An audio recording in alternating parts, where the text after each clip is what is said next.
Welcome back to my channel exploring with Pinky. আজকে সরস্বতী পুজো উপলক্ষে তাই আজকে মাসি বাড়িতেই বানিয়ে ফেললো মোচার ঘন্ট, তাও আবার কাজু বাদাম কিশমিশ এবং ছোলা দিয়ে। এখানে দেখতেই পাচ্ছেন মাসি প্রথমে মোচাটাকে খুব ভালোভাবে ছাড়িয়ে নিচ্ছে। মোচার ভেতরে একটা কালো রঙের লম্বা দড়ির মতন জিনিস থাকে, সেটাকে কিন্তু ছাড়িয়ে নিতে হয়। এখানে দেখতেই পাচ্ছেন খুব সুন্দরভাবে কিন্তু মোচাটাকে প্রথমে ছাড়ানো হচ্ছে।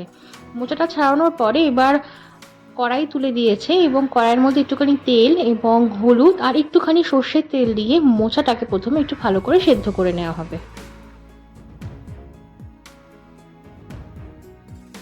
মোচাটা ভালো করে সেদ্ধ হয়ে যাওয়ার পর ওই একই কড়াইতে অল্প পরিমাণে একটুখানি তেল দিয়ে ওর মধ্যে একে একে করে ডুমো ডুমো করে কেটে রাখা আলু, কাঁচা বাদাম এবং ছোলা ভালো করে ভেজে নিল। তারপরে একই তেলের মধ্যে মাসি এখানে ফোড়ন দিয়ে দিয়েছে। ফোড়নে এখানে দিয়েছে গোটা জিরে, শুকনো লঙ্কা, তেজপাতা, দারচিনি এবং দিয়ে দেবে একে একে করে সমস্ত রকমের মশলা। যেমন ধরুন এখানে দিয়েছে আদা বাটা, ধনে গুঁড়ো, জিরে গুঁড়ো, হলুদ, tomato, Kashmiri red chilli powder, ঝাল লঙ্কার অল্প একটু জল দিয়ে মশলাটাকে ভালো করে কষিয়ে নিতে হবে।